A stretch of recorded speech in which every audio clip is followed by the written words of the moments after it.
আজি 1979 চনৰ 10 ডিচেম্বৰত খৰ্গেশ্বৰ তালুকদাৰে প্ৰাণ বিসৰ্জন দি শ্বহীদ হৈছিল।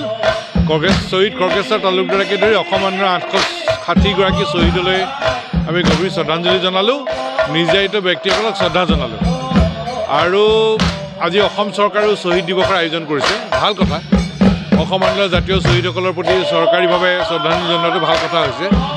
কিন্তু একে সময়তে আমি কেন্দ্ৰীয় চৰকাৰ অসম চৰকাৰক জনাব খোজোঁ, 860টো এটা সংখ্যা নহয়, 860টা জীৱন। 860জনে শ্বহীদ হৈ জীৱন বিসৰ্জন দি অসমত খিলঞ্জীয়া মানুহৰ স্বাৰ্থ সুৰক্ষিত কৰাৰ বাবে প্ৰাণ বিসৰ্জন দিছে। একে সময়তে দেশৰ অখণ্ডতা ৰক্ষাৰ বাবে প্ৰাণ বিসৰ্জন দিছে। অসমৰ স্বাৰ্থ, অসমৰ খিলঞ্জীয়া মানুহৰ স্বাৰ্থ, দেশৰ স্বাৰ্থৰ কাৰণে 860গৰাকীয়ে প্ৰাণ দিছে।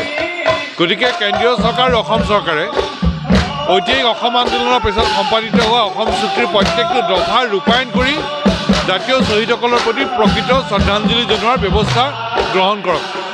আৰু অসম আন্দোলনত পৰিস্থিতিতকৈ এতিয়া পৰিস্থিতি অতি ভয়াৱহ হৈছে, অধিক জটিল হৈছে। এতিয়া জনজাতীয় বেল ব্লক, খেতিৰ মাটি, বনাঞ্চল সকলোতে বাংলাদেশী কমাল, সত্ৰৰ মাটি দখল বেদখল কৰিলে, জনবিন্যাস পৰিৱৰ্তন হ'ল। আৰু ছবছৰীয়া অসম আন্দোলনৰ পিছত 39 বছৰে চুক্তি সম্পাদন হোৱাৰ পিছত সকলো দলৰ চৰকাৰে দিল্লী দিছপুৰত থকাৰ পিছতো চুক্তিখন কাৰ্যকৰী নকৰিলে। তাৰ কাৰণে আজি অসমৰ পৰিস্থিতি ইমান ভয়াৱহ হৈছে। গতিকে উপায় এটাই, চুক্তিখনৰ প্ৰত্যেকটো দফা নিৰ্দিষ্ট সময়সীমাৰ ভিতৰত কাৰ্যকৰী হ'ব লাগিব। এতিয়া অসম চুক্তিৰ 6 নম্বৰ দফা অনুসৰি কেন্দ্ৰীয় চৰকাৰে নিজেই বিপ্লৱ শৰ্মা কমিটি গঠন কৰিছে। কমিটিয়ে সময়মতে পৰামৰ্শ দিছে। এতিয়া অসম চৰকাৰে আলোচনাৰ দুৱাৰ মুকলি কৰিছে, ভাল হৈছে। কিন্তু অসম চৰকাৰে কৰণীয় কামখিনিৰ লগে লগে কেন্দ্ৰীয় চৰকাৰে কৰণীয় কামখিনিও কৰিব লাগিব। বিপ্লৱ শৰ্মাৰ প্ৰতিবেদনৰ সকলো পৰামৰ্শ কাৰ্যকৰী কৰিলেহে খিলঞ্জীয়া মানুহৰ স্বাৰ্থ ৰক্ষা হ'ব আৰু আমাক সাংবিধানিক ৰক্ষা কৰিব লাগিবই। আনটো বিষয় হ'ল, ভাৰত পাকিস্তান সীমান্ত কেন্দ্ৰীয় চৰকাৰে যুদ্ধকালীনভাৱে চিল কৰে, কিন্তু আমাৰ 268 কিলোমিটাৰ ভাৰত বাংলাদেশ সীমান্ত অসম ছেক্টৰ চিল নকৰে।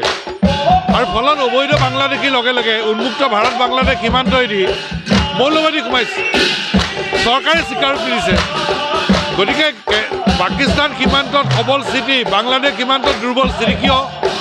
আৰু এতিয়া যিটো পৰিস্থিতিৰ সৃষ্টি হৈছে, এই পৰিস্থিতিত চৰকাৰে অসমৰ মাটিৰ পৰা অবৈধ বাংলাদেশীৰ লগে লগে মৌলবাদীক পুলিয়ে পোখাই উৎখাত কৰিবলৈ অভিযান আৰম্ভ কৰিব লাগে। তালুকদাৰে আজিৰ দিনটোতে আত্মবলিদান দি অসমীয়া জাতিত বীৰত্বৰ এটা নতুন গাথা লিখিছিলে।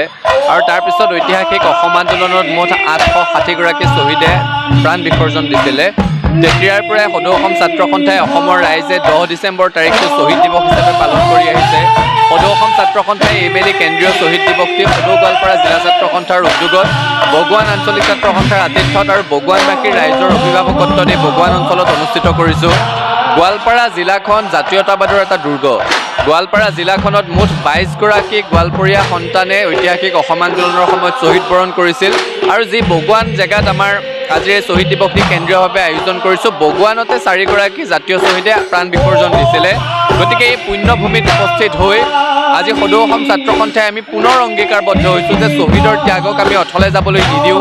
আৰু যি লক্ষ্যৰে সৈতে, যি উদ্দেশ্যৰে সৈতে শ্বহীদসকলে আত্মবিসৰ্জন দিছিলে, সেই লক্ষ্যৰ পৰা, সেই উদ্দেশ্যৰ পৰা ছাত্ৰ সন্থাই এচলি মানুহ বিচলিত নোহোৱাকৈ আমি আগবাঢ়ি যাম। ঐতিহাসিক অসম আন্দোলনৰ 6টা বছৰ, তাৰপিছত সুদীৰ্ঘ 39 বছৰ চুক্তি স্বাক্ষৰ হোৱাৰ পিছত মুঠ 45 বছৰ জাতিটোৱে আমি ৰাজপথত চিঞৰি আছোঁ অসমখন অবৈধ বিদেশীৰ পৰা মুক্ত কৰিবলৈ, চিঞৰি আছোঁ আমি অসমত খিলঞ্জীয়া মানুহৰ অধিকাৰ সুৰক্ষিত কৰিবলৈ, চিঞৰি আছোঁ যাতে অসমৰ সকলো জাতি জনজাতি জনগোষ্ঠী ধৰ্মাৱলম্বী লোকেৰে ভৰা খিলঞ্জীয়া মানুহখিনিয়ে সৰ্বতিকালৰ কাৰণে ইয়াত প্ৰভুত্ব বিস্তাৰ কৰিব পাৰে।